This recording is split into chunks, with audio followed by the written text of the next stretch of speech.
I am going to watch a few of these shows. Try to enjoy myself as hot as it is out here.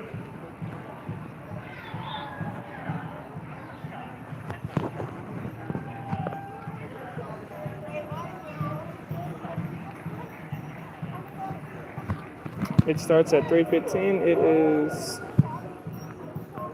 great time. So about a good 5 minutes.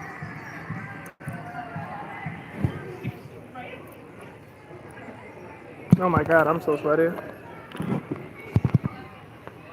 That's the hint that it's time to go home.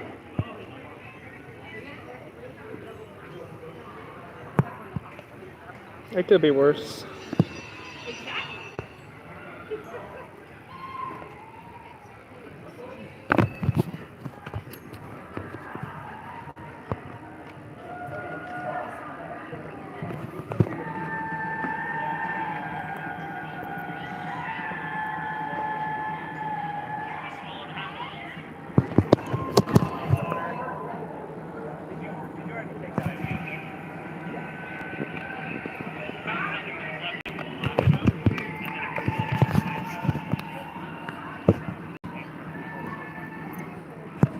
No, it says it starts in about 5 minutes. It's 3:11 right now.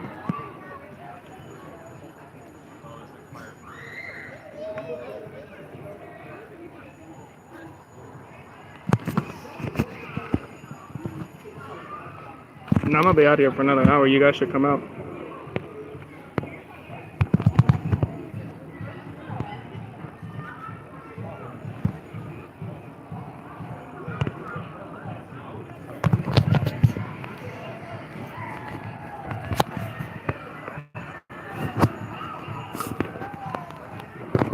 I think the chat's slow because of not exactly in the best of locations.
Can you guys hear me? Yay! I'm borrowing this headset from Maxwell because I don't have one. The whole time I was talking about you guys. Oh, this is great. Awesome. Well, thank you guys so much for coming out and joining us today. My name is Devin. This is Julie. We're here from Nature's Educators. We're a 501c3 nonprofit organization licensed by the U.S. Fish and Wildlife Service, the USDA, and Colorado Parks and Wildlife to keep certain species of human-raised and non-releasable wildlife for education. This is interactive. You guys have to talk a little bit. Were you prepared for that? Always ready. I love it. You guys, we're here to talk about raptors today. They're a type of bird of prey. These guys are carnivores. So what does that mean they eat? Meat, exactly. They have special adaptations or tools on their bodies to help them find, catch, and eat their prey. What do you think those tools might be?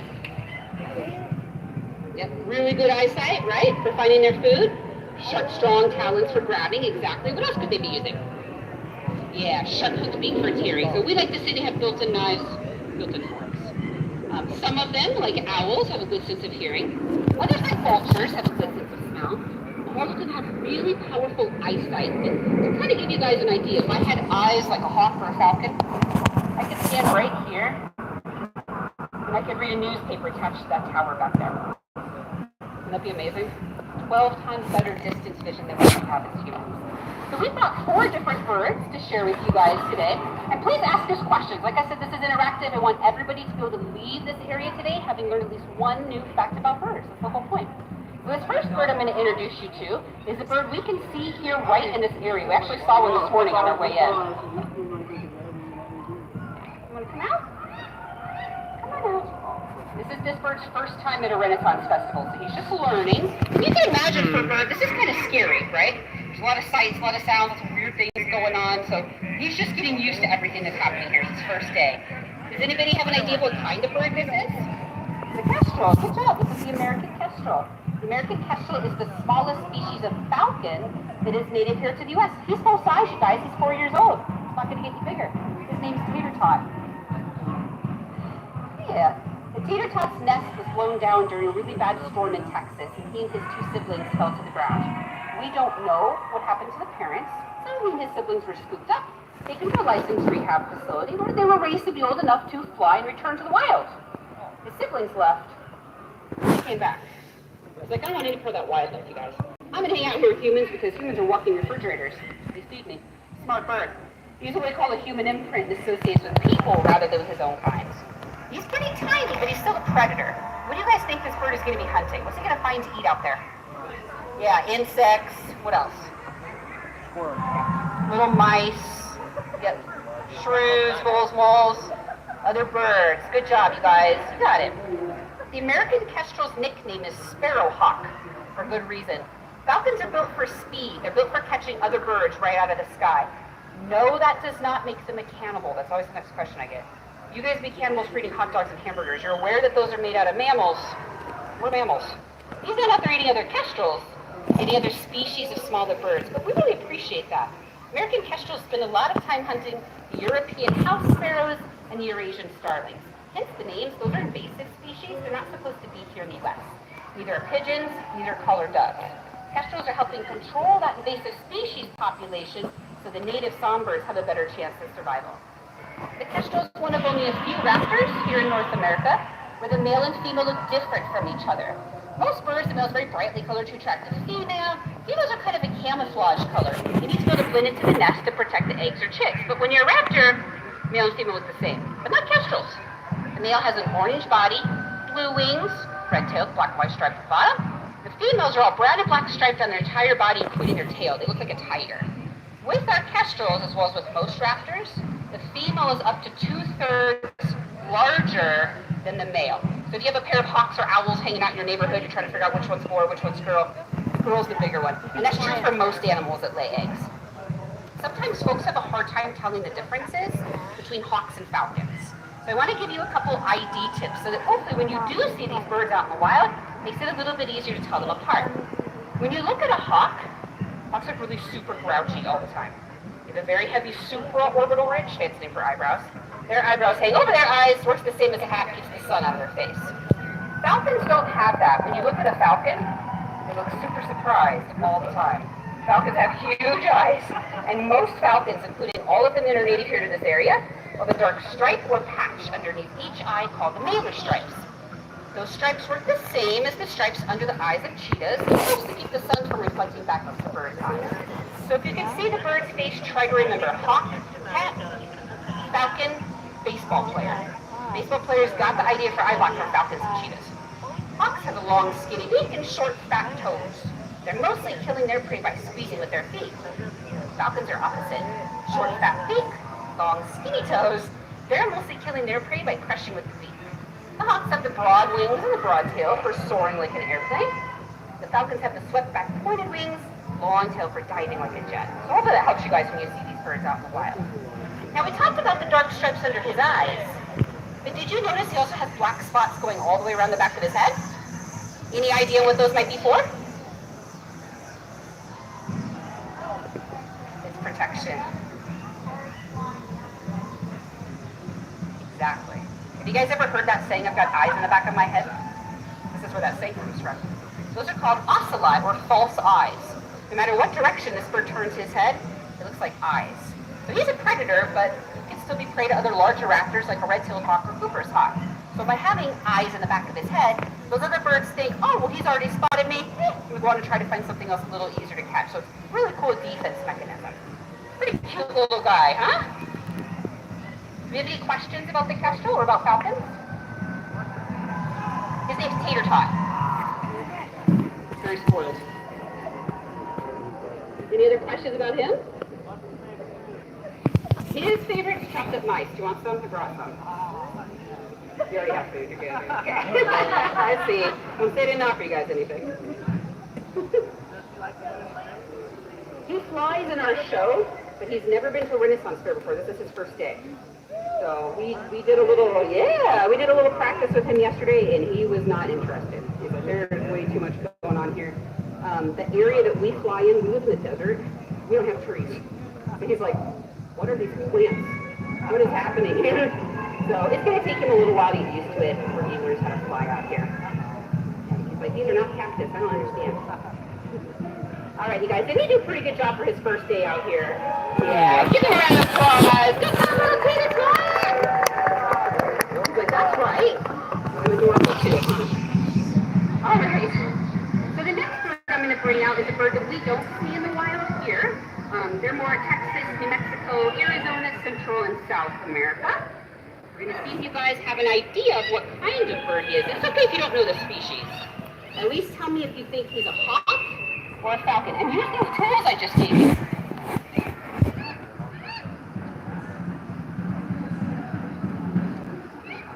Hey, good boy. Oh, yes, good boy. All right, what do you guys think? He's a hawk, right? He looks pretty serious, doesn't he? You guys see that? He's a hawk. Does anybody know what species, what kind of hawk? Harris hawk, good job. Why is he called the Harris hawk? That's okay. I'm going to help you guys out a little bit. People that name birds have no creativity at all. Think about it for a second. What do we call a vulture that looks like a turkey? A turkey vulture. What do we call a hawk that has a red tail? A red-tailed hawk. What do we call an owl that lives in barns? Barn owl. What do we call an eagle? Bald eagle! Good job, you guys. So, no creativity in the bird naming world. Birds typically are named after where they live, their color or pattern, the sound they make, or who researched them. So this bird was actually originally researched by Edward Harris. So he's called the Harris hawk, or Harris's hawk, also called the bay-winged hawk, coloration on his wings. And this bird's name is Spike. Spike is 5 years old. He was hatched and raised in human care specifically to be an education bird. However, unlike the other birds that we're seeing today, he's not a human imprint. He was raised in human care, but raised by his parents. He knows very well that he's a hawk, and we're all humans, so totally different mindset than our other friends today. These guys live in the desert. What are the two hardest things to find for survival when you're in a desert? Food and water, right? Exactly. Same thing for this guy. He's got to work hard to find those things. Harris hawks are lucky, though. They get 95% of their water from the food that they're eating. But since food can be difficult to find, the Harris hawk is what we call an opportunistic predator. That means when the opportunity presents itself, he thinks of something he can catch and eat, he's going to try to catch it and eat it.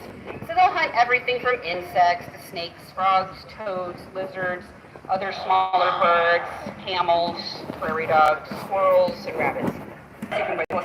Elephants, nobody says anything like, hey, I guess that sounds legit. I'm here for science education here. No, you're right. Okay, so camels are a little big, right? They live on the opposite side of the world. However, Harris hawks are famous for hunting something huge, you guys. They hunt jackrabbits. Okay, how many of you have seen a jackrabbit in real life? Right here. Yeah, they're intense animals, aren't they? We have them in our area of Colorado. For those of you that haven't seen them, they're not really a rabbit, they're a hare. They're this long, they're this tall, 5 pounds, 3 pounds. You guys are really close, actually. He weighs a little over a pound. That's it. Birds are super, super light, though, thanks to 3 things. 1, they eat a lot. They have a very high metabolism, so that means they go to the bathroom a lot. Birds don't hold on to waste like mammals do. Light as a feather. Feathers don't weigh very much. And most birds, including birds that don't fly, have pneumaticized bones. And pneumaticized means hollow. So he's not relying on body size to take down prey like a canine or a feline predator would be.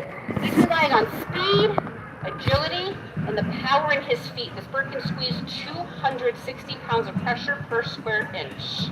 That's a lot. But that jackrabbit is still a dangerous animal to be hunting, isn't it? So Harris hawks are actually unique in the raptor world. These guys hunt in a team. We call them the wolves of the sky, the wolf pack of the air. Average groups of 3 to 5, but up to 15 Harris hawks will work together to establish territories, build their nests, raise their offspring, and take down their prey. The oldest female is the one that's in charge of the pack. And remember, with our falcons, the females are 2/3 larger. So our female Harris hawks weigh 3 to 4 pounds, which on a bird, that's a lot. Pretty cool guy, huh? Any questions about the Harris hawk? Oh, yeah, go ahead.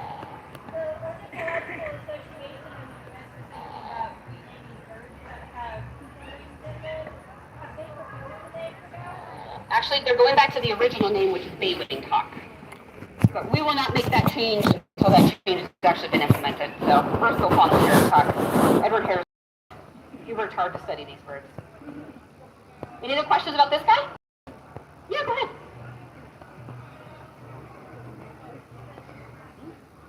You're 5'2"? You probably are a little taller than he is, though, huh?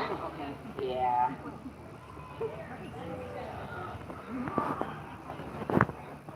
Yep.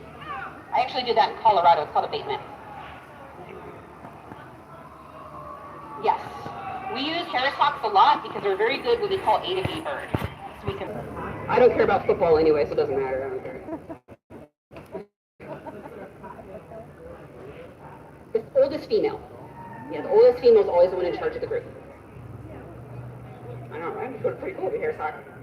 Yeah, go ahead. So does the female look for her own food, or does the other birds bring her food? Does the female look for food too? Yes, they all hunt together. Okay. Yeah, good question. Do they mate for life? No. Harris hawks are one of the few that don't, because it's usually one female and like 4 or 5 males. And that could be a son, that could be a uncle, dad, doesn't matter.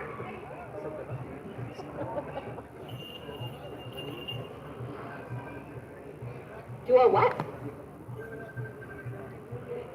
All Harris hawks? Oh, all birds? Oh, yeah. Just like every animal. Mm-hmm. Yeah, everybody has their own personality and everything, and even the 6 Harris hawks we have, everyone is totally different. Yes. Yep. We can tell them apart just by behavior.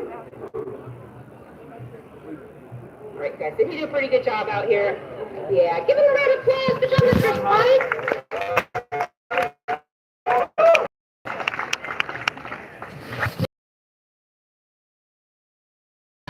Right, so we want to build up that confidence for you. This is a dog-friendly fair, as we just heard. And we don't need any live prey demonstrations of somebody's small dog. So, hence the crayons. Keeps these guys safe, keeps other animals safe as well. All right, guys, next, hold on, buddy. Next, I'm going to bring out a buzzard. Wow, don't be so excited. Oh, there you go. Come on, you guys. How many of you like buzzards? Oh, yeah. Okay, there's a few of us out here. The rest of you, I'm 100% judging you right now.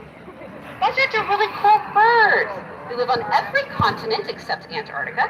They're extremely important to the ecosystem, and I think that they're one of the most beautiful birds of all. You disagree. Oh, okay. All right, well, hopefully we can change some opinions today. I'm going to bring out our buzzard, and you guys tell me what you think about him. I think he's absolutely gorgeous, but we'll see what you guys say. Hey, good boy. Yeah, come out. I know you're very excited. That's right, it's your turn, you're right. But those of you that didn't have your hands up feel like idiots now, huh? I see some confused faces. Is this a buzzard? Doesn't look like a buzzard, does he? Okay, well, I gotta keep you guys on your toes somehow, right? Okay, so if he's not a buzzard, what is he? What's he look like? Looks like a hawk, doesn't he? You know why? Because he is a hawk. Yeah. Okay. Here's the deal, though, you guys. When I say the word buzzard, let me guess. Are you picturing a big brown or black bird with a naked head eating something dead on the side of the road? Okay, those are called vultures. I'm not sure what school you guys went to, but we're scientists here. We call animals by their real name. A vulture is a vulture is a vulture. It is not related to the buzzard in any way, shape, or form, other than the fact that they're both birds and have feathers. Bootios, or soaring raptors, are buzzards. So, we're going to call these birds something different depending on where we live. If you live here in North America, down to about the northern third of South America, we call these bootios, or soaring raptors, by that word, hawk. Everywhere else on Earth, they're called by their original name, which is actually buzzard. So we're the weird ones, you guys. These birds, yes, I know. This bird's name is Cimarron. Cimarron is 5 years old also. There you go. He's called an African auger buzzard. He was hatched and raised in human care here in the U.S. to be an education bird, so also human imprint. The African auger buzzard serves the same niche or job in the African ecosystem that the red-tailed hawk serves right here in North America. And you guys might have noticed, there's a red tail. You see that? This is Africa's red-tailed hawk. Now this bird has something really cool I like to talk about called counter shading or bi-camouflage. Bi like a bicycle means two. He has two completely different sets of camouflage depending on what he's doing. This light coloration on his helps to break up his outline when he's flying through the sky. It makes it harder for prey animals like rabbits and rats to look up and see him. The dark coloration on his back helps him to blend into the dirt and the grass on the African savanna. Raptors, for the most part, aren't very nice to each other. It's a lot easier just to sort around, look for somebody else that's worked really hard to catch something, swoop down and steal their food than it is to go hunt your own, right? After this bird catches his prey, he does something called mantling. Takes his long wings, he covers his head, he covers the prey that he caught, eats underneath his own built-in picnic umbrella. And from above, now he looks just like a rock. So the other raptors flying overhead don't see that he has prey and swoop down and steal it. Pretty cool adaptation for survival, right? How many of you like buzzards now?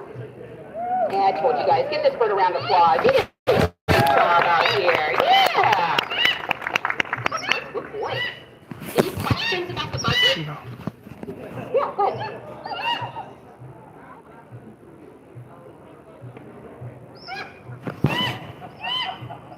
Not a real animal.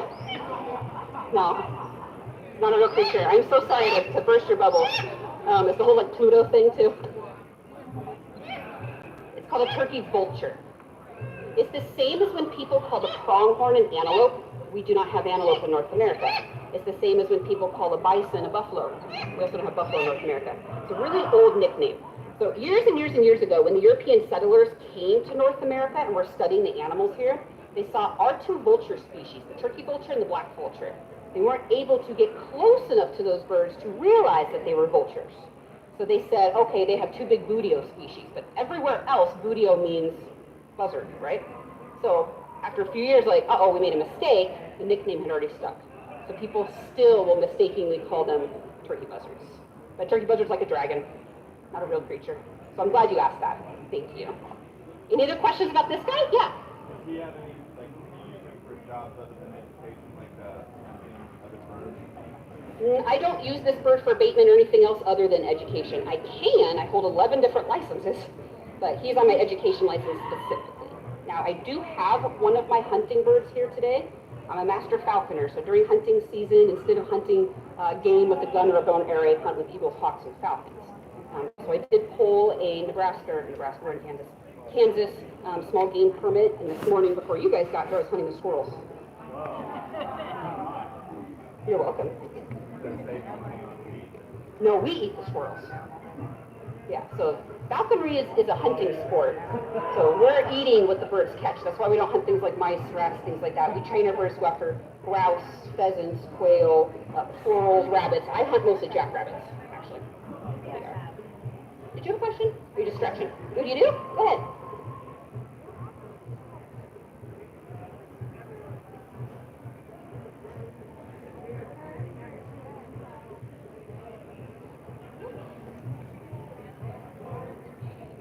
Yeah, the auger buzzard. You probably see these guys in a lot of movies, and the Dr. Pepper commercial. And that's because it is illegal in the U.S. to use native species of raptors in movies and commercials. unless it's a documentary. So in a lot of movies where they're portraying a great horned owl, it's actually a Eurasian eagle owl. In a lot of movies where they're portraying a red-tailed hawk, it's an octopus. You're right. Good observation. Good job. Any other questions about him? Yeah. No. I'm mom. And so while mother is presenting, child interrupts. Go full time. Yeah. Sometimes there's not enough ibuprofen in the world. I know, you're a good boy. All right, you guys, I have another bird I'm going to bring out. This is this bird's very first time ever coming out at a Renaissance fair, and very first time ever performing in front of people at a Renaissance fair. He's been doing a really good job. He's a little shy, but we're going to see how he does. You guys okay with that? A little training session? Here, okay. So when we are first working with our birds, we get them used to us first, right? We're going in and out of their aviaries. The aviaries for raptors, we call them mews.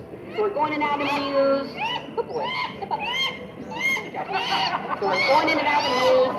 We're talking to them. We're feeding them. We're cleaning up after them so that they get used to seeing us in and out every single day, and sometimes multiple times a day. Then we get them used to wearing their equipment, right? The anklets, the jesses, that's how we hold on to them. Then we get them used to going out in front of other people. We have a rule at our facility, any bird that is physically and mentally fit to fly, we train them so that they can fly. We have 50 birds that we care for. We do not do rescue, we do not do rehab. We're the stage after that. Sometimes folks don't realize that where do those birds go that can't be released? So that's what we do. We are a sanctuary under the U.S. Fish and Wildlife Service, but we still work with our birds so that they have the ability to come out and fly. So I'm going to bring this guy out to see how he does. He's been doing a really, really good job. I'm really proud of him because this is scary. Like I said, there's a lot going on here. Are you excited? Oh, you're excited. Okay, come here. I'm not yet, buddy. Hold on. Okay, is he cute or what? Yeah. What kind of bird is he? This is the vulture. Good job, you guys. So this is the bird that everybody pictures when you hear that word buzzard, but now you guys know the difference. Now, specifically, this is the black vulture. Black vultures usually are found throughout the Carolinas, down into Florida, the southern states, into Texas, and Central and South America. This bird's name is Sushi. Sushi, unfortunately, was baby bird napped. Somebody saw this bird walking around on the ground at a park in Florida as a juvenile. He was just learning how to walk, you guys. Vultures don't have big, sharp talons like the other raptors have. They have feet, you guys will see this. His feet kind of look like turkey feet or chicken feet. He doesn't need those big hooked talons. Thank you. His food's already dead. Right? So you just walk right up to it. So they're very comfortable walking around on the ground. So he's just learning how to be a vulture. Well, somebody saw him and thought, wow, cool, baby vulture. I'm going to take him home and keep him as a pet. All right, yeah, first of all, weird thought process. Yeah. I don't know about you guys. I don't think I want a vulture hanging out in my house. Cool birds, very stinky. Okay? Sorry, buddy, but it's true. But also, you guys, that is federally illegal. That's federal level. They don't take that lightly. If you do not have licenses for raptors, you cannot have their eggs, their nests, feathers, or the birds themselves. This bird was confiscated by the U.S. Fish and Wildlife Service, taken to a licensed rehab facility in Florida where he was put into a mews or aviary with other black vultures. Vultures are social birds. They learn from each other. So as the rehabbers hoped that he would learn how to be a normal vulture. Obviously that didn't work. All those people run like a Labrador, which is super cute, super not normal. Hence also the head banging movement. You guys see that where it looks kind of like he's listening to rock music or something? You see that? Yeah. That is a baby black vulture's food begging movement. Vultures don't have a syrinx. They don't have vocal cords. They don't make sounds. So when the parents come back to feed them at the nest, whichever baby is making the most movement is the one that gets fed first. They usually stop doing that when they're about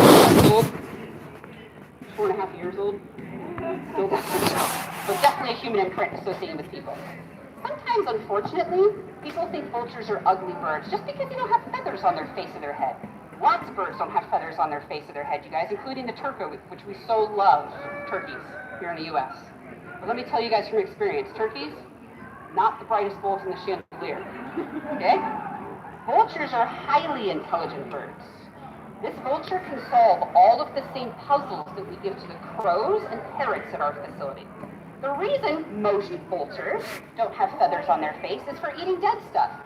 If you're sticking your face into a carcass, you have feathers all over your face, those feathers could absorb bacteria. Bacteria could be absorbed into your skin and make you sick. Bald is beautiful. Okay? Okay, I was like, we got a few people in here that can appreciate that, right? But also, you guys, not only is the vulture the cleanup crew and they're eating all the stuff that's dead, they're also helping prevent the spreading of diseases. They have really powerful stomach acids and can kill a lot of diseases, bacteria, and viruses on contact.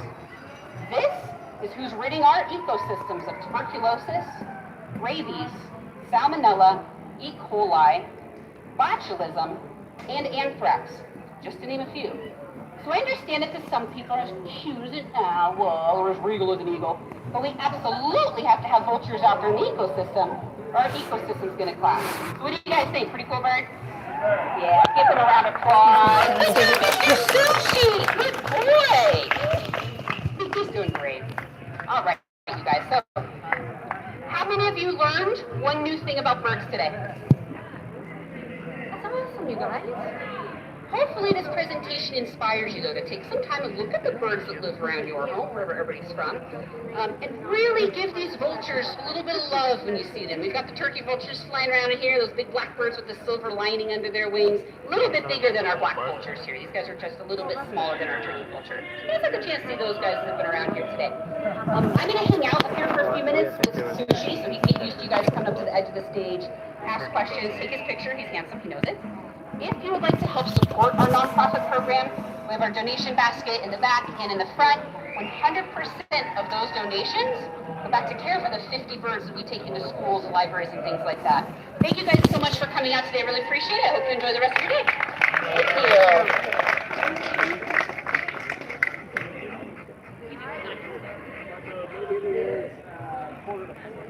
Okay.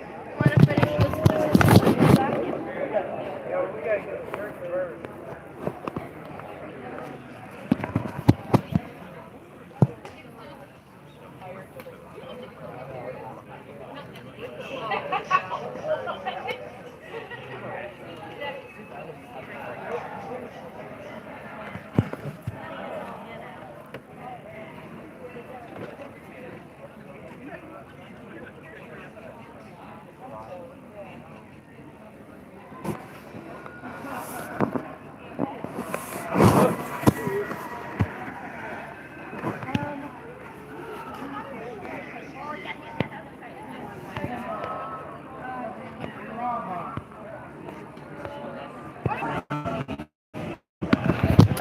No. I just got done watching a show about birds.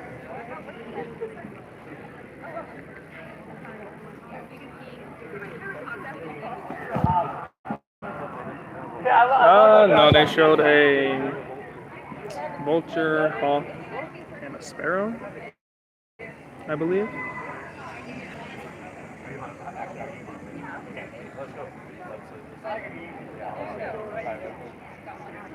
One of y'all need to get. One of y'all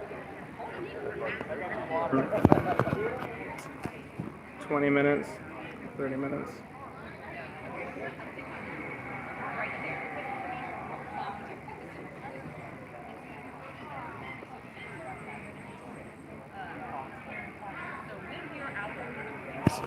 Very good question.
No. I was just out here watching the stuff with the birds and everything. I've been up here for about an hour now.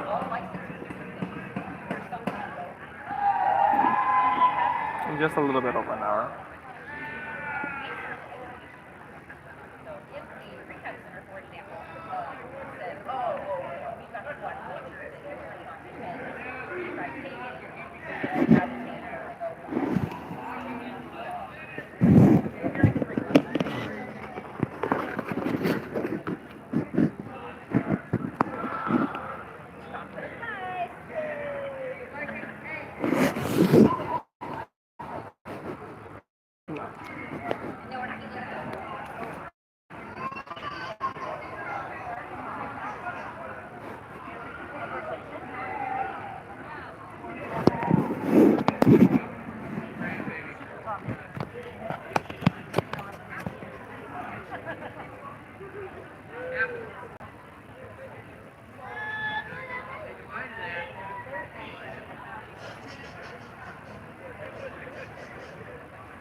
Oh my God. I'm bringing this over just in time. Just in time. I had to show you my vulture. Oh, yeah.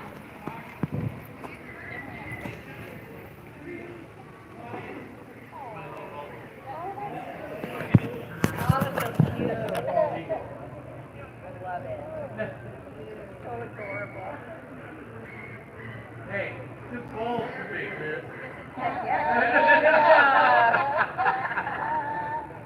He's awesome.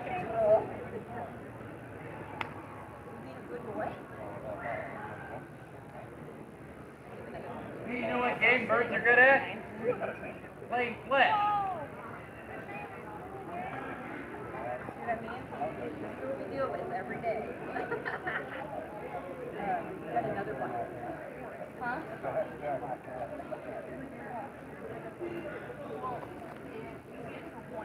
Literally.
Hanging out, huh?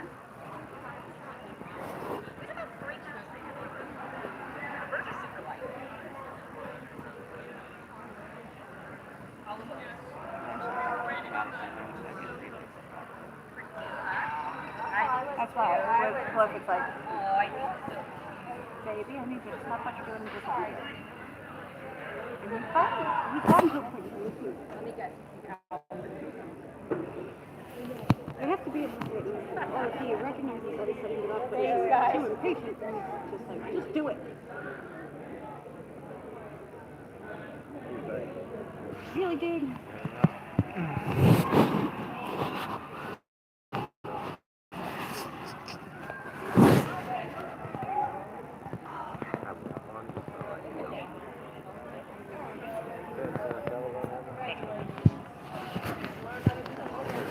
So we found the drawings actually at 4:30, but I think we'll be here that long. At this point. Oh no! I'm gonna take it. That's fine. I didn't bring like all the kids. No? Trust me, I hear them.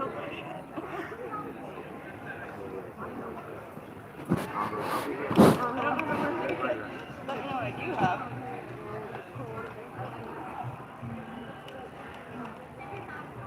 I have a guy of coffee. Here's the best part of it. My name on it. Nice. You know why? The Guardians are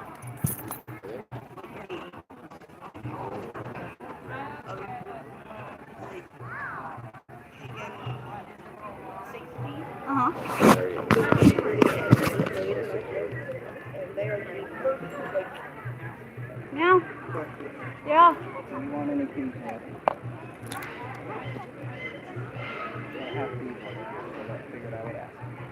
I mean, I think I still have some. By the way, we need to go see the bird. I saw the butcher. That is a no then? Yeah, no, because I should still have a little bottle floating around somewhere. It was just one of those, I saw it, so I wanted to ask. There you go. There's another one.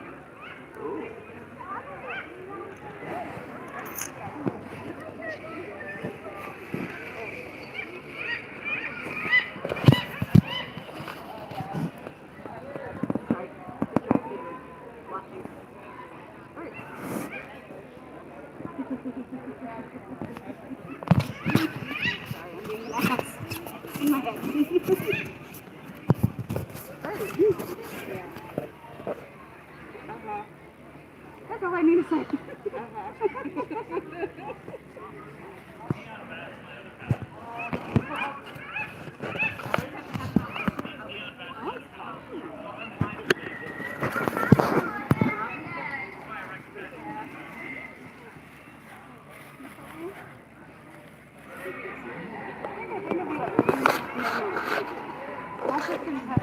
I wonder how she's doing. I'm hoping she's okay.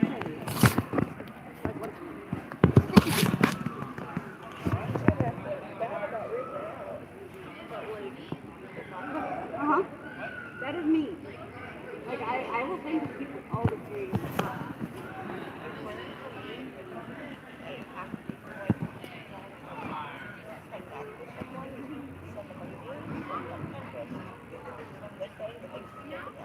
Yep.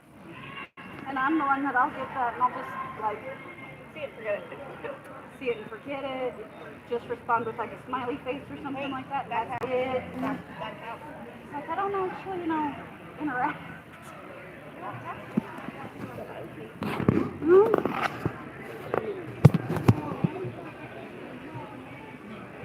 Yep, there we go. Yeah, microphone, hooray!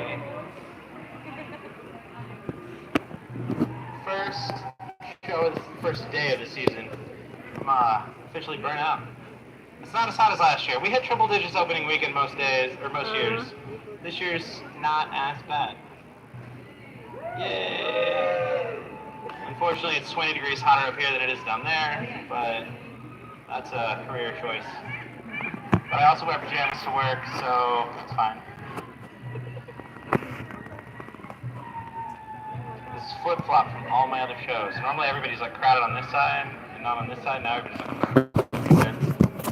Alright, so what's everybody been enjoying so far today? Chess match?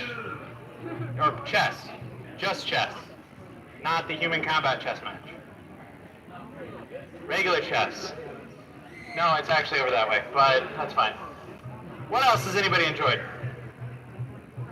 They're staring. They didn't enjoy the Renaissance Festival at all. Jousting? Try again. Did you enjoy the Renaissance Festival over there? Denny's? Chinese. One more time. Chinese. Oh, shinies. Got it. Tails. Lots of tails. My house is absolutely covered in fur because she decided to spread all the fur out in every room in the house, and it's a disaster. It's all right. My other half owns Neon Bat Creations down the way. She makes tails, ears, and all that fun stuff. All right. I think it's about 4 o'clock. You guys want to see a show? You all sound about like you have the same amount of energy I do. Burn it out. You're just taking you ahead of me. That means no energy. I'm gonna stare. We're just gonna be really awkward. People with low energy, I just get bizarre. It's fine. You all want a good time now? I don't think you can, so no. Oh. It's all right. All right, let's do a show. First is up here. It's like, okay, the weather's not too much of a night out in comparison. Ooh, perfect timing. Right at 4. Staring awkwardly as I have this last 30 seconds of not being the show. Okay. There's one part of Has anybody drank enough water today? I'm trying. So.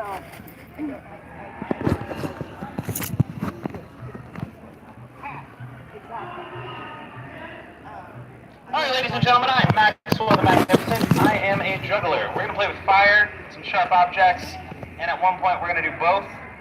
It'll be a good time. You guys like our tricks? You guys like funny jokes?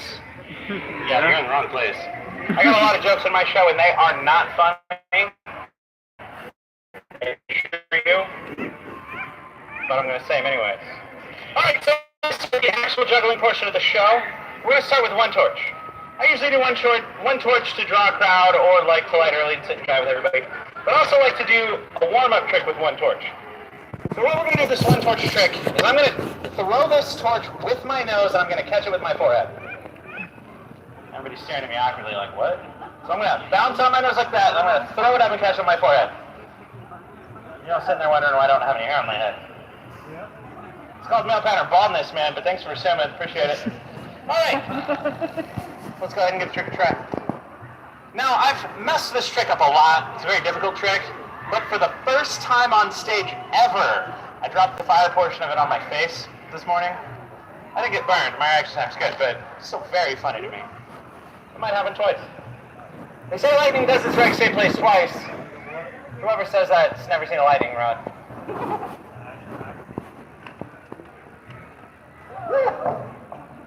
Twice. It's never happened until now. All right, so long story short, I make juggling equipment in my free time. So instead of preparing for the Renaissance Festival this year, I bought another juggling equipment company. So that's on me. All right. Now I gotta actually focus.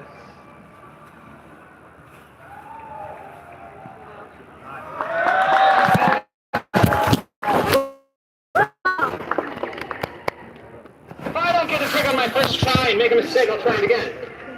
If I don't get it on my second try, that's fine. You can't do it either.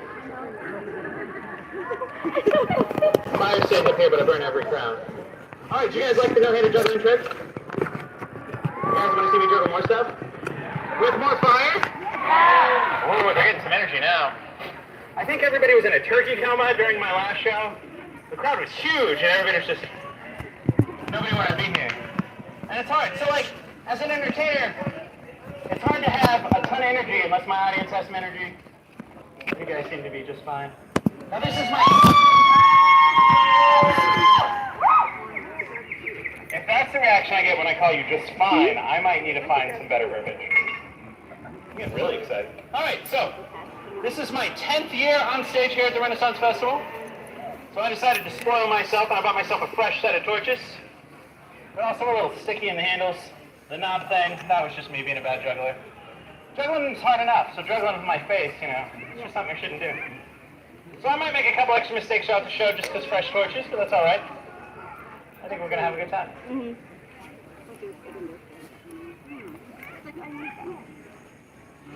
My pouch doesn't close. I will catch a torch on it, and I will throw it out in the audience. So let's avoid that. All right.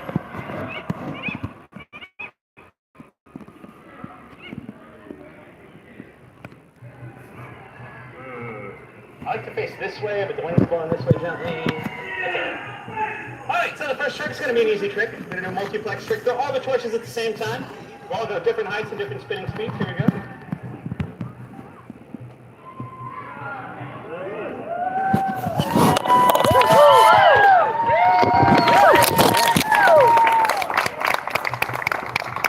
Thank you. It's kind of weird when I curtsy on stage, but I promise it's out of necessity. I don't have any hair on my head, so I get really sweaty. So when I bow, sweat goes in my eyes. Torch is going to launch down to the front row. Should have been here for that. All right, so we did an easy trick. Would you guys like to see a hard trick? Yeah. We're going to do a body juggling trick. Here we go.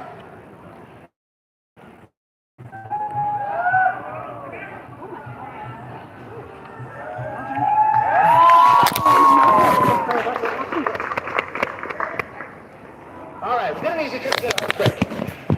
Now we're going to do a really, really hard trick, which is really just going to be 6 or 7 tricks all jammed into one little thing.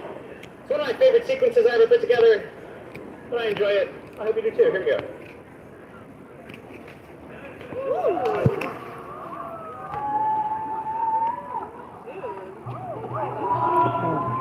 Don't worry, we still got feet.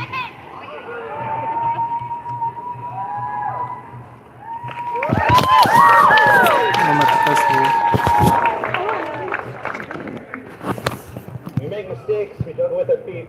That's just how that goes. Alright, so I'm going to do one more trick before these torches burn out. Now this next trick is not as flashy as what I just did, but it's actually more difficult and a lot more subtle. So I'm going to juggle these 3 torches and I'm going to attempt to catch one balanced on top of another one. This will be the last trick with these 3 torches and we'll move on. Don't worry, we still have more fire, more sharp objects, and a mix of both.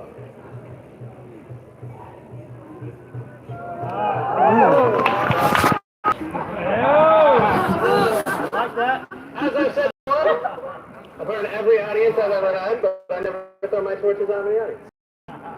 Alright, so we did 3 torches. Would you guys like to see 4 torches? Then you're going to have to wait. Bamboozles. I'm going to get you guys 3 times. 3 bamboozles in the show. That was number 1. Now, as the torches burn, they get really hot.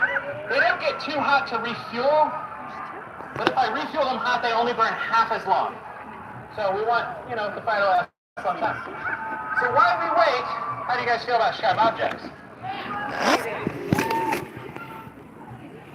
Oh, you got Cimarron out! We did it just for you. That's my guy. He likes to squawk at me during my show, and I'll start yelling at him that it's my time, and then he'll keep squawking at me. It's great. Alright, so I have a sword here. Sword is quite obviously a sword, and I have a dagger. Now this dagger's a little strange, a little weird. The dagger's actually taped to a wooden spoon. For this trick, I actually put the spoon in my mouth, and I'm going to attempt to balance the sword on the end of the dagger. Now it's a difficult trick, but it's not terribly dangerous because the sword sits out in front of me, so if it falls, I'm not in that much danger.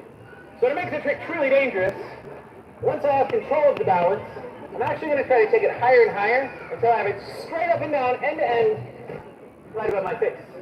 That's truly becoming a dangerous trick. You still want to see it? Yeah. It's like, yeah.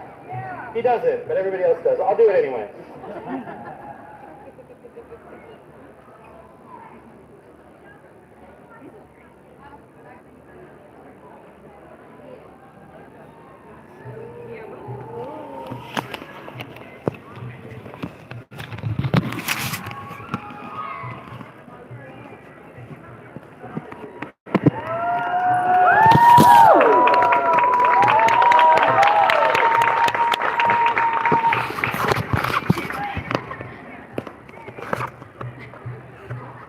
I need a new spoon.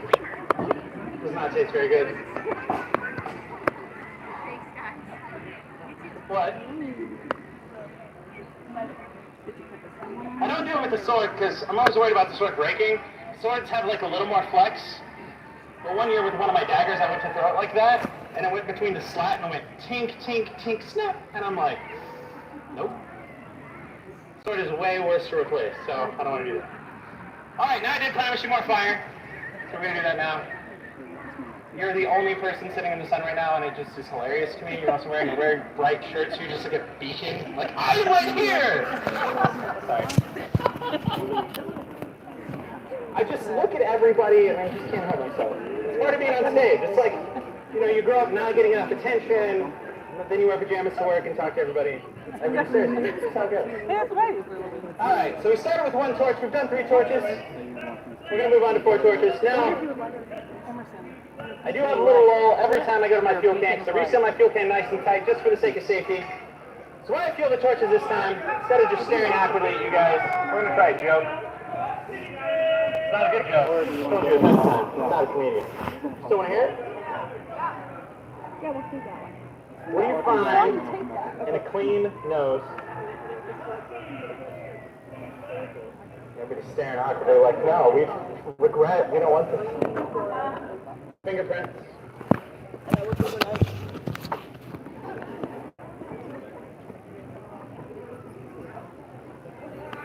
The last train makes it to the station.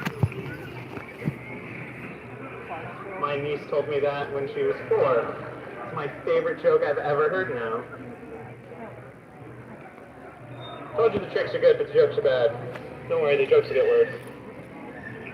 A lot of times, so I use the name Maxwell the Magnificent, so people will show up being like, can you do magic show? And we don't do that here. People will be like, why not? I'm like, well, the danger's real. I'm like, so? If you want fake danger, go to a magic show. You want another bad joke about magicians? What's the biggest difference between a juggler and a magician? The juggler learns their tricks, the magician buys them. Yeah. I just kind of came up with one. It's not good. It's not ready for an audience, but I'm going to say it anyway. Why do lawyers make great magicians? Because they get paid to lie to their audience. I told you it wasn't audience ready, but it's also not untrue, so it's fine. Alright, so ladies and gentlemen, with 3 torches, we made the tricks harder by making the tricks more complicated.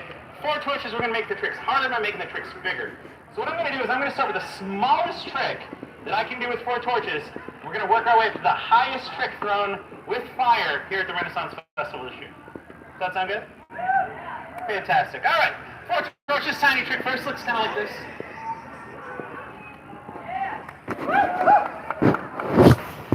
Gotta keep those hands moving fast, juggling at head height.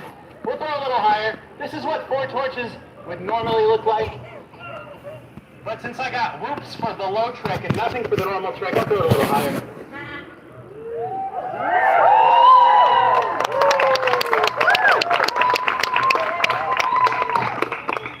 Thank you. I like how the audience slowly gets more and more on board. Like, is trick's gonna get good? Like, yeah. Will he stop talking? No. Oh. Alright, so now on to the big tricks. So for the bigger tricks, I gotta start with a basic pattern like this, and then it allows us to transition into the trick. Oh no! Like I said earlier in the show, I wasn't supposed to drop that one. Like I said earlier in the show, when we make a mistake, we just fix it with our feet.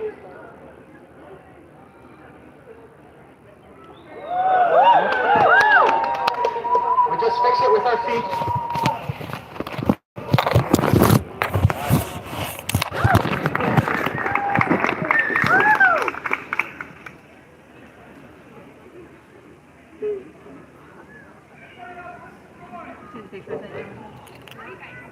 Oh no.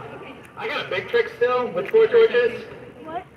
And I'm not going to do it without big flames, so we're going to use a fresh set of torches.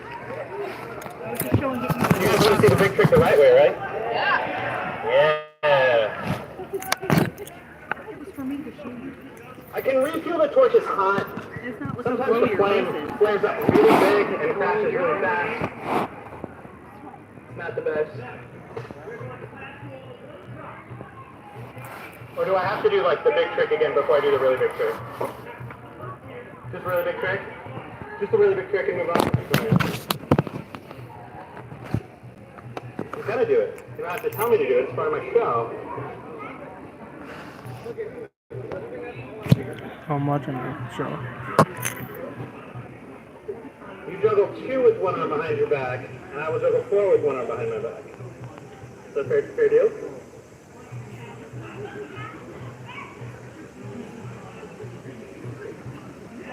Everybody's like, let's do it! We probably shouldn't do it.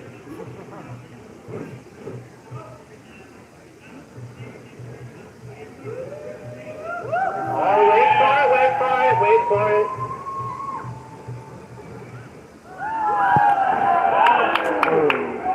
Now I got the big catch, but we missed the little catch, so now we have to do it again.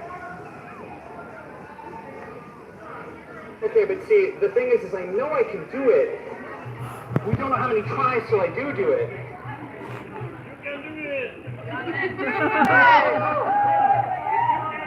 Just had somebody out in the audience try to do the Rob Schneider. Just understand it's no longer 1999. Waterboy, great. Retire and go away. All right.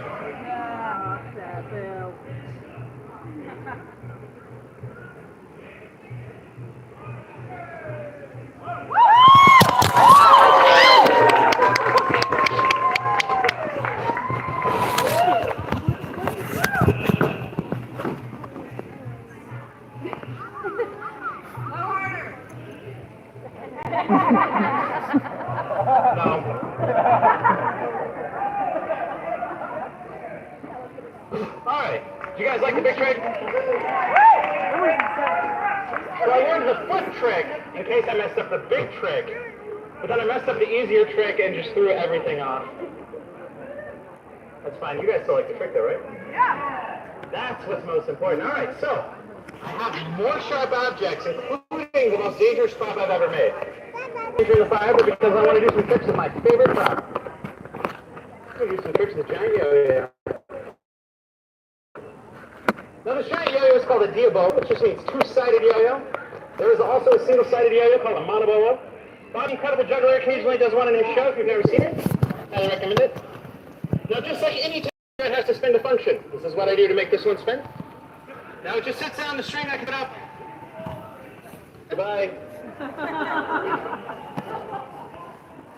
I'm wearing pajamas at work. My hopes and dreams went away long before that. All right.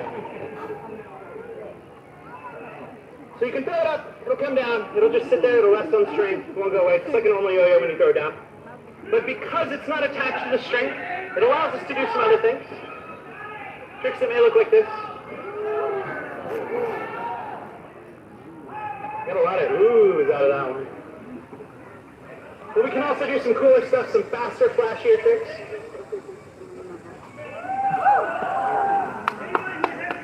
You guys like that? Now we're going to do one more trick with the yo-yo like this before we do the really, really hard stuff. There's no reason to dig for it. It's quite all right. That's why I bring 2 yo-yos up on stage. I'll make you a deal. If you find it, though, I'll do a trick for you with 2. Challenge accepted.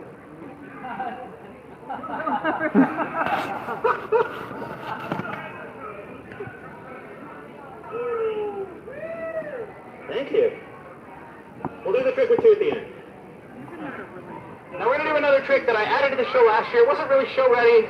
Had a little trouble with it in the last couple weeks. I'm going to try it anyways. It's a really fun trick. If it works well, I think you guys will like it. Pay close attention. It happens pretty quick.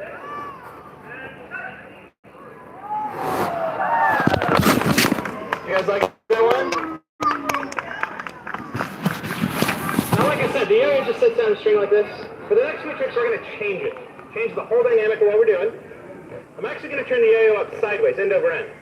This acceleration motion that I'm doing, I can't stop doing it or the yo-yo will fall. I'll also be turning around a lot just to make sure the yo-yo stays at the correct angle. Ladies and gentlemen, if you see something you like, feel free to applaud. I might have my back to you.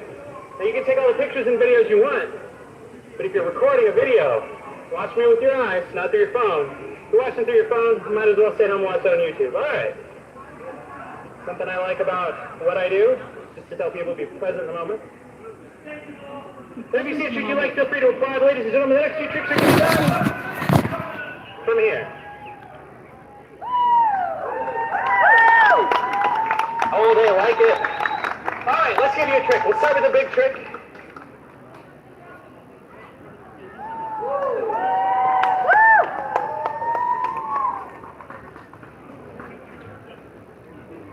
They just like seeing me do this more than the trick. That's all right. We'll try a loud trick.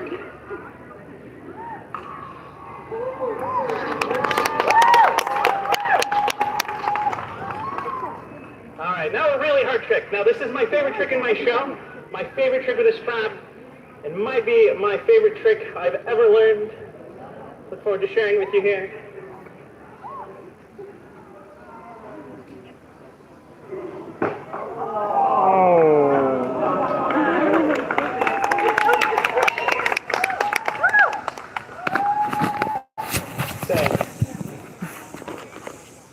Prodigal son returns from the woods. I told them if they went and got it, I would do a trick with them for two. What they don't know until right now is I was going to do it anyway. But I appreciate the enthusiasm. All right, so we're going to try that trick one more time. Emerson, there's just sweat beans around you, so just sort of fan them. How are your shows going, Bob? Sweat beans. Good? Or around you. Glad to hear it.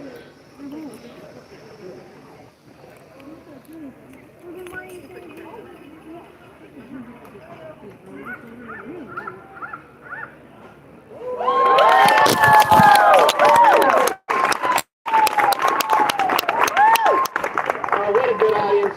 Do you guys want the big dismount trick? Yeah. All right, let's be fancy.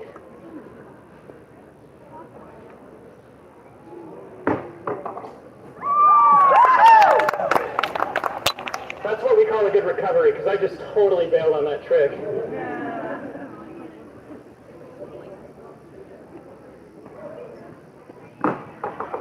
Wow, that was twice! No big trick. Do you guys like that though? I don't know why I threw it, now I gotta do two. I'm distracted. Ladies and gentlemen, Bob the Incredible Juggler standing right back here. Shenanigans.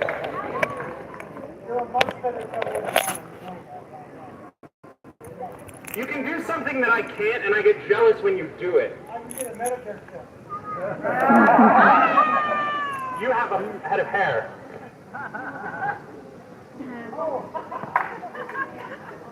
I am bald, sir. Yeah. My hair fell out at 23, Bob. I've been bald for a long time. Since before I knew how to do it. All right. Sorry, ladies and gentlemen, a little roll. Not for those people. Two yo-yos. You want to see a trick with two yo-yos? Because that's what you're going to get.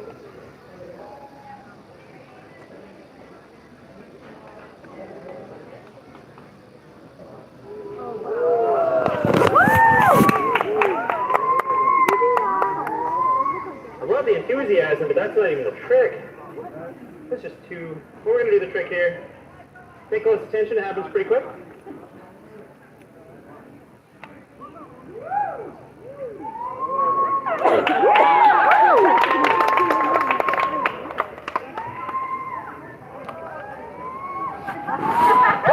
Now we're done with it.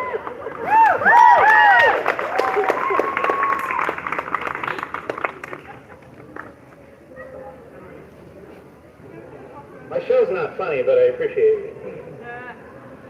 All right, so I did promise you the most dangerous prop I've ever made. The time of bamboozling is gone. The time of true fear in my own heart is here. I've been trying to avoid doing this other thing today too, but I can't stop sweating, so I'm going to pretend to be a Ninja Turtle for the next 5 minutes.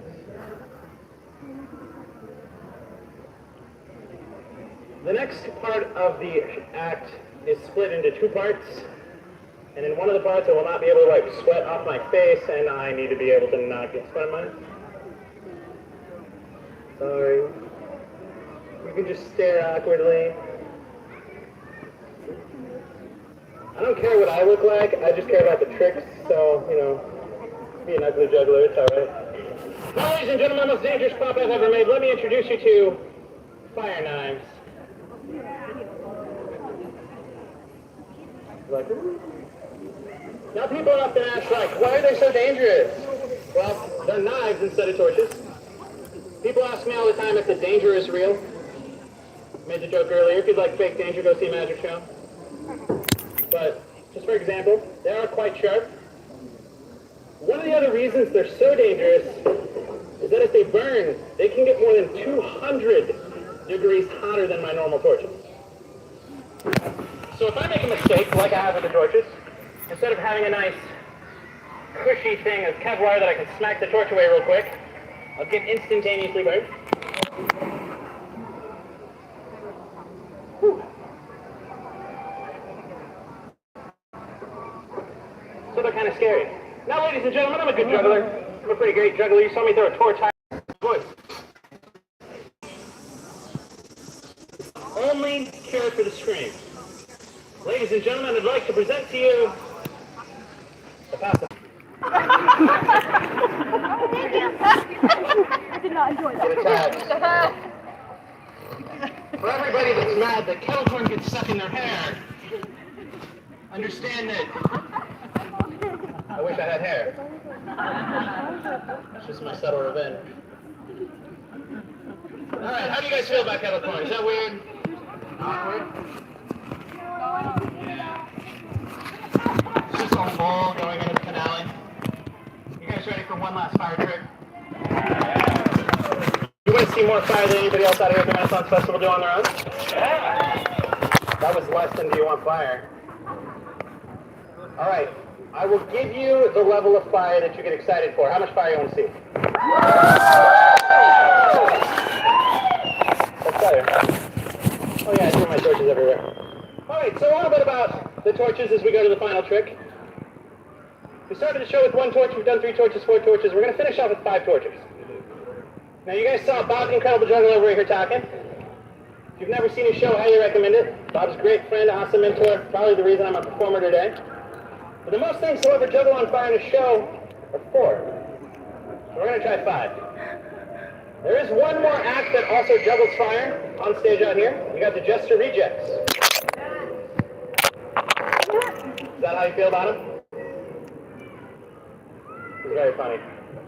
The Jester Rejects are a different kind of humor. They're actually Barnum Brothers, Barnum Daily Clown graduates. To give you an idea, just a different kind of entertainment from a different time period. Between the 2 of them, they will do 6. That's 3 apiece. So we're going to try to do 5.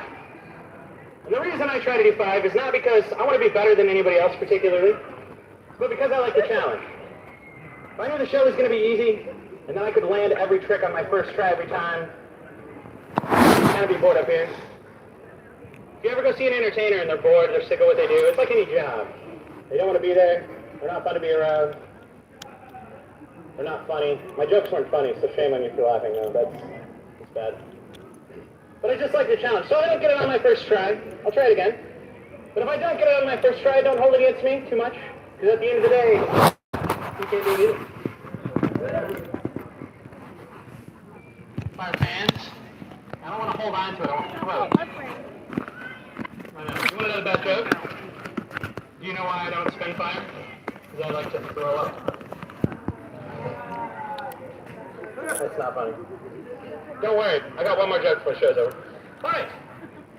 So the normal spiel time. Ladies and gentlemen, I'm a performer for a living. This is what I do. If you enjoyed the show, or unfortunately enjoyed the jokes, at the end of the show when the fire goes out, I have a tip basket over here at the front of the stage. I have some digital tipping options over here, but please wait for the fire to go out. When the show is over and the fire's gone out, if you'd like to show your support, can't afford anything, that's fine. Just come up and let me know what you enjoyed about the show. But support from audiences like you is how I get fuel for my torches. It's how we get to make crazy stuff like fire knives. Just as importantly, ladies and gentlemen, this is how I put food on my table at home. And lastly, ladies and gentlemen, you guys could have been a lot of places this afternoon. But you chose to take time out of your day to spend it with me. Makes me feel special. You guys have been a wonderful audience. Thank you all so much.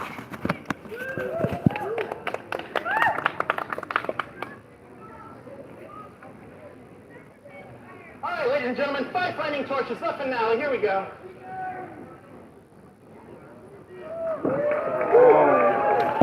And back to the foot stuff. Take 2.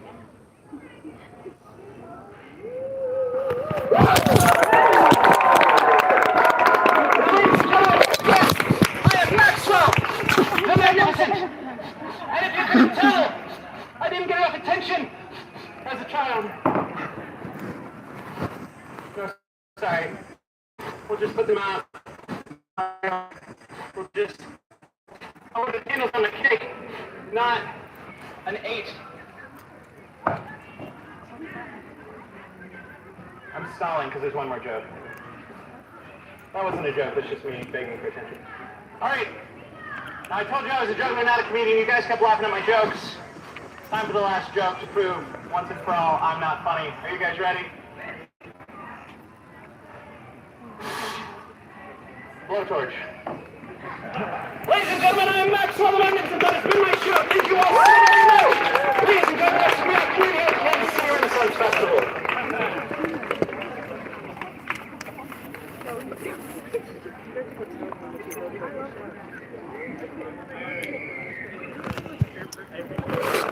No, I was watching this. I was watching the juggling show. I'm surprised you guys aren't up here yet. I've been up here for about 4 hours now.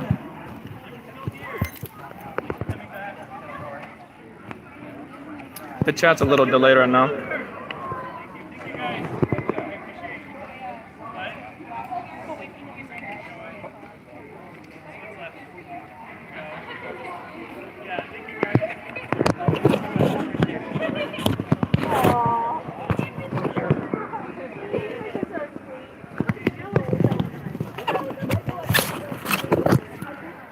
I'll wait till about 6:30, and if you guys aren't up here, I'll probably head home. Yeah. I got a picture of you guys. I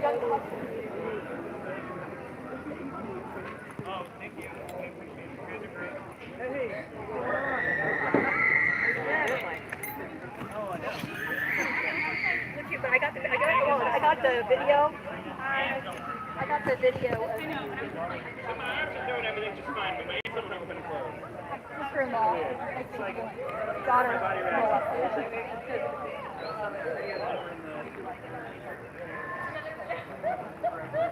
So make way for the bird show.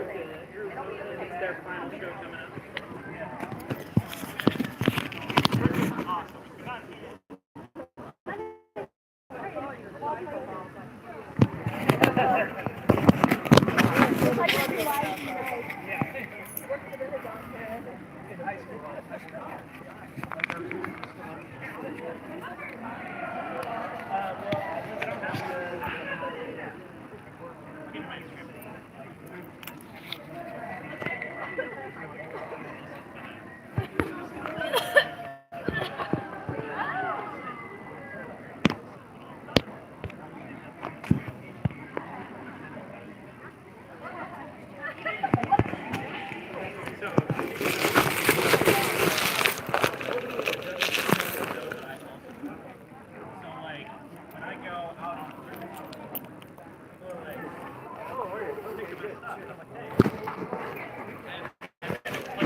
So people who juggle 50, 60 hours a week, stuff like that.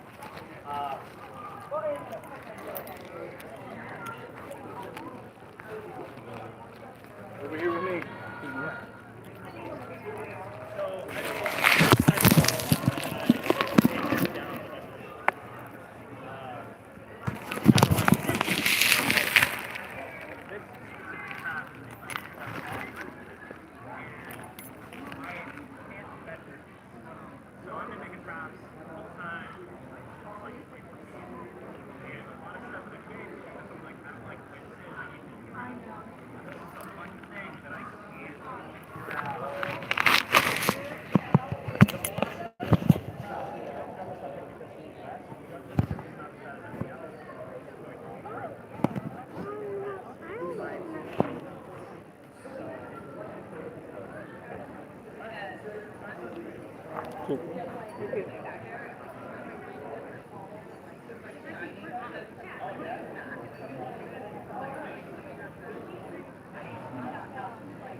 No, it's just been outside if you're watching them juggle.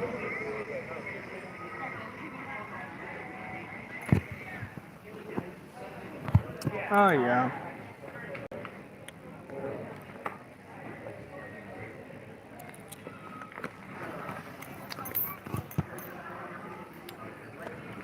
Honestly, I was waiting for you guys. I don't know what I'm doing.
Can you guys hear me?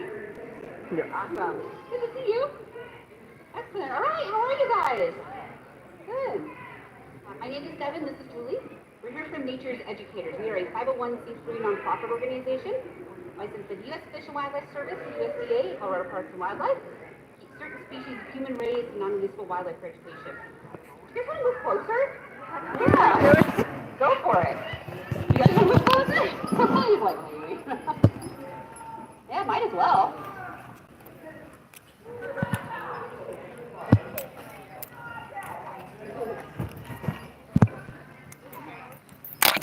Guys, so we are here to talk about raptors, a type of bird of prey. This is interactive. You guys have to talk a little bit. Were you prepared for that? All right, you guys. So I'm going to ask you questions questions. You guys can shout out answers. Please ask us questions too. That's why we're here. Raptors eat what? Meat. So they're carnivores, right? They have special adaptations or tools on their bodies to help them find, catch, and eat their prey. What do you think those tools might be? Yeah, really sharp, strong talons for grabbing. What else are they using? Sharp hook beak for tearing. We like to say they're built in knives and built in quarters. How are they finding their food? Amazing eyesight, right? So to give you guys kind of an idea, if I had eyes like a hawk or a falcon, I could stand right here and read a newspaper taped to the tower thing over there. Can you guys imagine that? 12 times better distance vision than what we have as humans. Super fascinating. But not all of the birds are using their eyes to find their food. What else could they be using? Sense of smell or ears, exactly. So some of them, like owls, will be using their ears, while others, like a vulture or golden eagle, might be using their sense of smell. So the first bird that I brought today, he's absolutely adorable. He knows it. Trust me. This is a bird we can actually see here in this area. We saw one on our way driving in. This is this bird's first time ever doing a Renaissance festival. He's a little nervous. He's just learning. Come on out, buddy. Okay. He's been doing lots of other programs, but typically indoors. In the area of Colorado that we're in, we don't have trees. So I'm sure this bird is like, what is happening? Why are these plants so much bigger than I thought they were supposed to be? So he's still nervous. We'll learn a little bit here. Does anybody know what kind of bird this is? American kestrel. American kestrel is the smallest species of falcon that is native here to the U.S. He's small size, you guys. He's 4 years old. He doesn't get any bigger. His name's Tater Tot. Tater Tot's nest was blown down during a really bad storm in Texas, and he and his two siblings fell to the ground. We don't know what happened to the parents. So he and his siblings were scooped up, taken to a licensed rehab facility where they were raised to be old enough to fly and return to the wild. His siblings left. He came back. He's like, I want to do something about wildlife, you guys. I'm going to hang out here with humans because humans are walking refrigerators. He's feed me. Smart bird. He's what we call a human imprint. It associates with people rather than its own kind. He's pretty tiny, but he's still a predator. What do you guys think he's going to be hunting? What's he going to find up there to eat? Mice. Yeah, little mice, insects, lizards, yeah, frogs, toads, snakes. So I'll give you guys a hint. The American kestrel's nickname is sparrowhawk. Ah, other birds. Falcons are built for speed. They're built for catching other birds right out of the sky. No, that doesn't make them a cannibal. That goes to the next question again. You guys be cannibals for eating hot dogs and hamburgers. You were aware that those are made out of mammals. We're mammals. He's not eating other kestrels. He's eating other species of smaller birds. But we really appreciate that. Kestrels spend a lot of time hunting Eurasian starlings and the European house parrot. So it's the name. Those are invasive species. Not supposed to be here in the U.S. Neither is a pigeon, neither is a collared dove. Kestrels are helping control that invasive species population so the native songbirds have a better chance of survival. Kestrels are one of only a few raptors here in North America where the male and female are different from each other. Most birds from military break fluid to attract the female. Females are kind of a camouflage color. These really blend into the nest to protect the eggs or chicks. The raptors, male and female look exactly the same. Not kestrels. The male has an orange body, blue wings, red tip, black body. And the females are all brown and black stripes on their entire body, including their tail. They look like a tiger. With our kestrels, well, with most raptors, the female is up to 2/3 larger than the male. So if you guys have a pair of hawks or owls hanging out in your neighborhood and the two sit next to each other, the bigger one is going to be the female. And that tends to be true of all animals. They're pretty much crushing with speed. Hawks have broad wings, soaring like an airplane. Wings and long necks. So hopefully that helps you guys when you see these birds out in the wild. It's under his eyes. But did you notice he also has black spots running all the way around the back? Any idea what those might be for? Good job, false eyes. You guys ever heard that saying, I've got eyes in the back of my head? This is where that saying comes from. Animals have ocelli or false eyes. No matter what direction this bird turns his head, it looks like eyes. He's a predator, but he's still going to be prey to other larger raptors like the red-tailed hawk or river hawk. So by having eyes in the back of his head, make it so those other birds think, oh, he's already spotted me. I'm out of here. I'm going to try to find something else a little bit easier to catch. Really, really cool defense mechanism. Pretty cute little guy, huh? Any questions about the kestrel or about falcons? Yeah. The male owls are the same size. They're pretty common.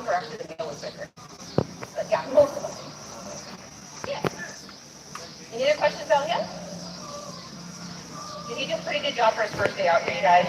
Yeah, give him a little round of applause. Good job, Peter Todd.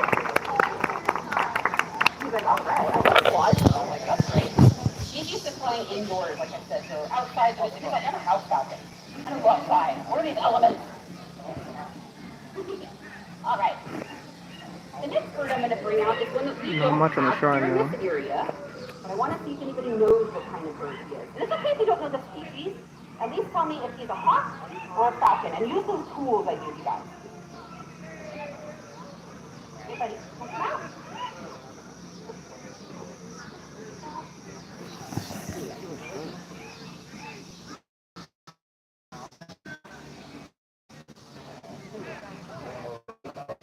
Okay, what do you guys think? Hawk or falcon? He's a hawk. Good job. He's a Harris hawk. Why is he called a Harris hawk? Yes. So here's the thing, you guys. People that name birds have zero creativity. Think about it for a second. What do we call vultures that look like turkeys? Yeah. What do we call a hawk that has a red tail? What do we call a hawk with red shoulders? What do we call an owl that lives in barns? Okay. What do we call an owl that has spots? How about an eagle that appears bald? Okay, you guys see the trend? There is no creativity in the bird naming world. Birds are typically named after where they live, their color or pattern, the sound they make, and who first researched them. This one was originally researched by an ornithologist named Edward Harris. So hence, Harris hawk. Yep. And this bird's name is Spike. Spike is 5 years old. He was hatched and raised in human care specifically to be an education bird. However, unlike the other birds that we're seeing today, he's not a human imprint. He was raised in human care and was raised by his parents. He knows very well that he's a hawk. We're all 95% of the water they need from the food that this food can be difficult to find. The Harris hawk is what we call an opportunistic predator. That means when the opportunity presents itself, they think it's something they can catch and eat, they're going to try to catch and eat it. So he'll hunt everything from insects to lizards, snakes, frogs, toads, other birds, camels, prairie dogs, squirrels, and rabbits.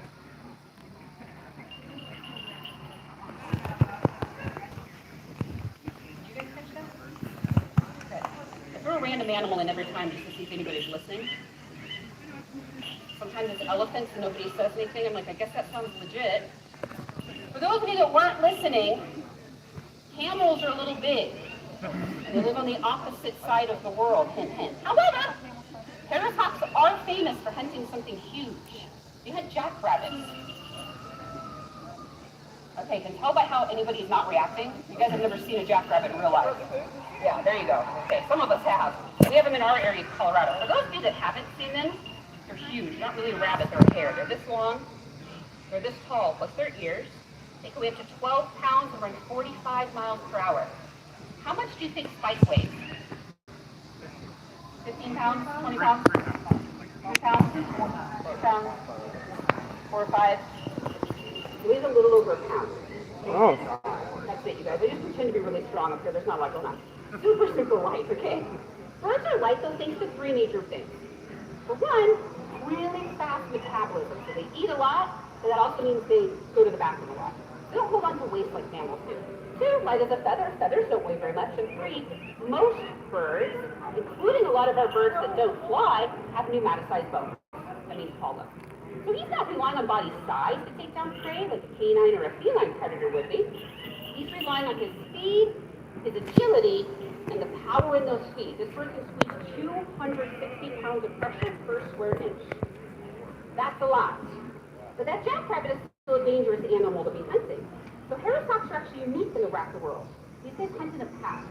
We call them the wolves of the sky or the wolf pack of the air. Average groups of 3 to 5, but up to 15 Harris hawks will work together to establish their territories, build their nests, raise their offspring, and take down their prey. The oldest female is the one in charge of the pack. And remember we talked about with our falcon, the females are bigger. So our female Harris hawks weigh 3 to 4 pounds. It's a huge difference. Pretty cool bird, right? Any questions about the Harris hawk? All right. Did he do a pretty good job here today, you guys? Yeah, give him a round of applause. He did great. guys will notice, as you've seen our shows before, we fly our birds on a line, a crayon sphere, for a couple of reasons. For one, some of these birds, this is their first time ever coming out and doing something like this. But for two, if you haven't noticed, this is a dog-friendly fair. The only fair we ever do that is dog-friendly. People are always like, oh, my dog's not going to do anything with you. That's not quite what we're worried about. Your dog's just like a rat. That's a different date. So we would prefer not to have a live prey demonstration. Yes? Earlier, you said you were hunting the squirrels before we all came here. Yep. No, my other Harris hawk. Yeah, I have a female that I hunt with 3 months. Yeah, so I don't usually bring her out for shows and stuff like this, although she'd probably love the attention. But yeah, so you guys are aware. I'm a licensed master falconer, which means that during hunting seasons, instead of hunting game with a gun or a bow and arrow, I hunt trained eagles, hawks, and falcons. So yes, before you guys got in here to the fair, I was hunting squirrels. Now the popcorn is on the ground. Oh, I'm hiding back. Wait. We'll wait till you guys leave. Hey, Maxwell the Magnificent also helps out my hunting freezer, so I appreciate that. Okay, guys. Next, I'm going to bring out a buzzard. Wow, don't be so excited. Okay, there we go. We got one more. You guys, how do I have so much more energy than you guys do? I come from a place that has no oxygen. Down here, I'm like, oh my God, you guys have all the oxygen in the world. It's fantastic. You guys are all like, don't come to Colorado then. But have a little bit of energy, you guys. The birds feel that. If you guys are having a good time, the birds are going to have a good time, right? How many of you like buzzards? Okay. Oh, all right. The rest of you are totally judging right now. Buzzards are really cool birds, you guys. They live on every continent except Antarctica. They're extremely important to the ecosystem, and I think that they're one of the most beautiful birds of all. Thank you.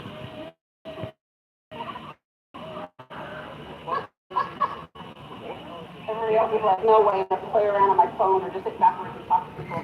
It's very weird. Guys, I'm going to bring him out. I think he's very handsome. We'll see what you guys think. You know, you're very excited. I know it. Yeah, all these people came here just to see you. That's what I said.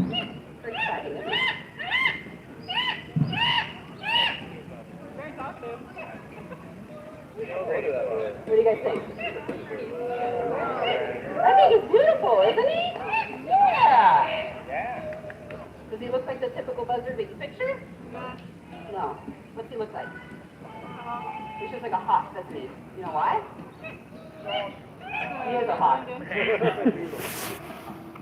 He is a buzzard. Here's the thing. When I say the word buzzard, let me guess. Are you picturing a big brown or black bird with a naked head eating something dead on the side of the road? Okay. Those are called vultures. I'm not sure what school you guys went to, but we're scientists here. We call animals by their real name. This bird looks just like a hawk because hawks and buzzards are the same exact thing. Not even related to the vultures, right? Totally different birds. We call bootios or soaring raptors by the word hawk here in North America down to about the northern third of South America. Everywhere else on Earth, they're called by their actual name, which is buzzards. So we're the weird ones here, you guys. This bird's name is Cimarron. Cimarron is 5 years old.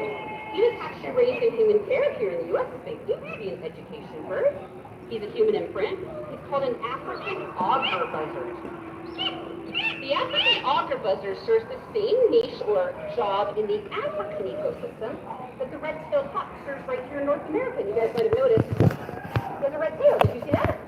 This is Africa's red-tailed hawk. This bird has something really cool I like to talk about called counter-shading or bi-camouflage. Bi like a bicycle means two. He has two completely different sets of camouflage depending on what he's doing. The light coloration on his underside helps to break up his outline when he's flying through the sky. It makes it harder for prey animals like rabbits and rats to look up and see him. The dark coloration on his back helps him to blend into the dirt and the grass on the African savanna. Rabbits, for the most part, are very nice together.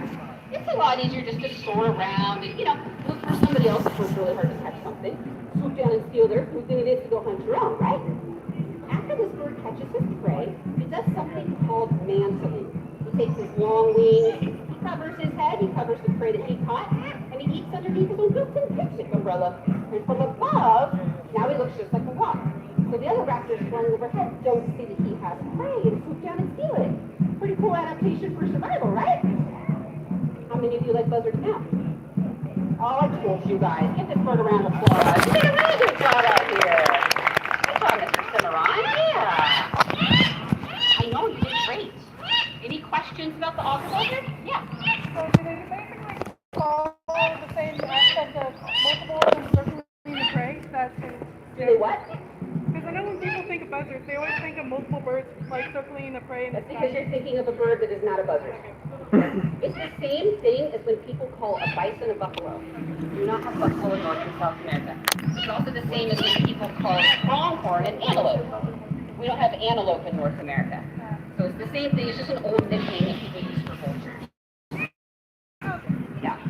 Oh, this guy's a true predator. Yeah. No, that's him. I'm mom. So while mom is giving a presentation, you know, we need to chime in the entire time. Not enough ibuprofen on person. Any other questions about this guy? Do they mate for life? Some raptors do, auger buzzards do, but not all of them. Paris hawks, for example, one female, multiple males. And they could be related. Doesn't matter. A little different. A lot of our owls are not monogamous either. Good question. All right. I know you're a good boy.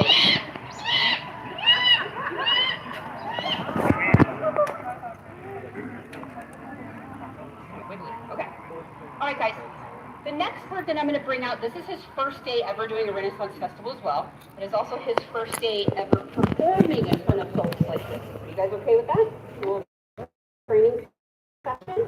Awesome. So we're going to see how he does. He's been doing a really good job today. We'll just see. But I'm pretty proud of him. He's been doing great. Huh. You want to come out? Are you so excited? Yeah, you're excited. I can tell. Come here. Oh, boy. Oh, boy. Is he cute or what? Yeah. What is this guy? This is the vulture, ladies and gentlemen. Yeah. This is the bird that everybody pictures when you hear the word buzzard. But now you guys know the difference, right? So here in the US, we have vulture, which is the one you guys are going to see here, and we have black vultures. Black vultures live throughout the Carolinas, down into the southern states, Florida, over into Texas, down into Central and South America. This bird's name is Sushi. Sushi, unfortunately, was baby bird now. Somebody saw him walking around on the ground in a park in Florida as a juvenile. Now, keep in mind, if you look at this bird's feet, they kind of look like turkey feet, don't they? Like chicken feet. Vultures are very comfortable walking on the ground. So he was just learning how to be a vulture, right? He doesn't need those big hooked talons like the other raptors have. His food's already dead. So vultures have feet just like turkeys, right? So he's walking around. Somebody thought, wow, cool, thank you. A baby vulture. I'm going to take him home and keep him as a pet. All right, yeah. First of all, weird thought process. I don't know about you guys. I don't think I want to keep a vulture in my house. Super cool birds. They smell terrible. The other reason, though, you guys, is that is federally illegal. That's a federal offense. They don't take that lightly. You do not have licenses for raptors. You cannot have the eggs, nests, feathers, or the birds themselves. This bird was confiscated by the U.S. Fish and Wildlife Service, taken to a licensed rehab facility in Florida, where he was put into an aviary, or a mews, called mews for the raptors, with other black vultures that were getting ready to be released. Vultures are social birds. They learn from each other. This is the rehabbers' hope that he would learn how to be a normal vulture. Clearly didn't work. He follows people around like a Labrador, which is super cute, super not normal. But hence also, that explains the head banging movement. You guys see that, where it looks like he's listening to rock music? Yep. That is a baby black vulture's food begging movement. Vultures don't have a series. They don't have vocal cords like the other birds do, so notice he doesn't make any sound. When he gets really excited, it makes kind of a hissing sound. I'll show you guys here in a second. But when the parents then come back to the nest to feed the chicks, whatever baby is making the most movement is the one that gets fed first. Usually stop doing that when they're 2 months old. He's 4.5 years old. Still does it. So definitely a human imprint. Now, unfortunately, sometimes people think vultures are ugly birds. just because they don't have any feathers on their face or their head. Lots of birds don't have feathers on their face or their head, you guys, including turkeys, which we so love here in the U.S. And let me tell you, from experience, turkeys, not the brightest bulbs in the chandelier. Vultures are highly intelligent birds. This vulture can solve all of the same puzzles we get to our crows and parrots at our facility. The reason vultures, or most vultures, don't have feathers on their face is because of what they eat. He's eating dead stuff. So if he was sticking his face into a carcass and he had feathers all over that face, his feathers could absorb bacteria. Bacteria could be absorbed into his skin and make him sick. Bald is beautiful. You guys think he's kind of cute? Yeah, exactly. And so important to the ecosystem. Not only are vultures succeeding when they're eating the stuff that's dead, but also helping prevent the spreading of diseases. Vultures have highly powerful stomach acid. It can kill a lot of diseases, bacteria, and viruses on contact. This is who's ridding our ecosystems of tuberculosis, rabies, salmonella, E. coli, botulism, and anthrax, just to name a few. So I understand that to some people they're not as cute as an owl or as regal as an eagle, but we absolutely have to have vultures out there in the ecosystem. Our ecosystems are going to collapse. What do you guys think? Pretty cool bird? Yeah. Come around the applause. Sushi. Pretty good for his very first time here. Absolutely. Any vulture questions? Go ahead. How many different species of vultures are How big do vultures get? He's full size. So most raptors are full size between 6 and 8 weeks. Any other vulture questions? How many different species are there? Here in the U.S., we only have 3. Here in New World, we also have Indian condor, king vulture, greater and lesser yellowhead. Africa, Asia, Australia, I can't even tell you. Unfortunately, most vulture species now throughout the entire world are critically endangered. So think about areas that don't have a problem with rabies, because we have vultures. The areas that do have problems with rabies, we're losing their vultures. Yeah, big deal.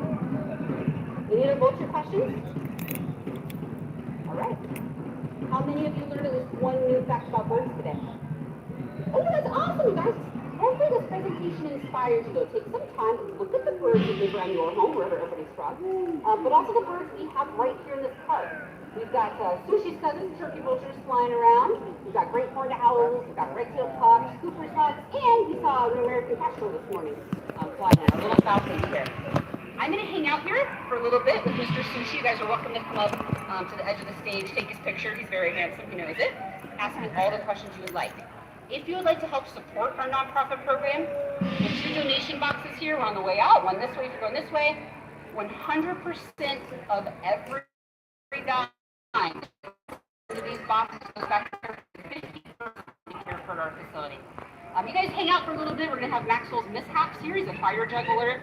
His last show of the day is really intense. So if you guys haven't seen him yet, hang out for that. Thank you so much for coming out to learn about birds. I hope you enjoyed it and enjoy the rest of your day. Thank you, guys.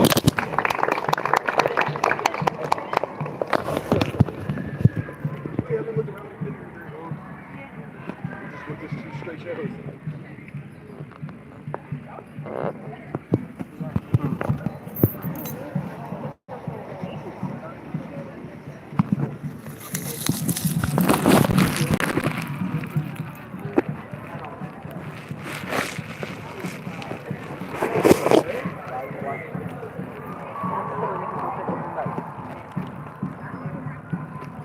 Right. Do you think about wow, Steve, watching You guys want to see the vulture hiss? Are you ready? Are you a good boy? It's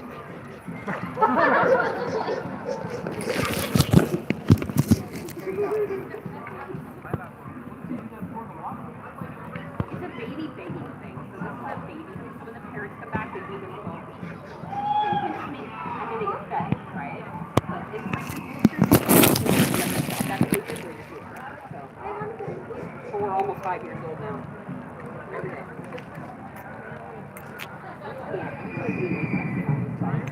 We have a female also. exactly the same. So we always do blood tests on that. So yeah, here's a male, we have a female alpha, and then you have a male triple singing pushing. So Sushi, it's Sushi. That's fine. These are fine. Yeah.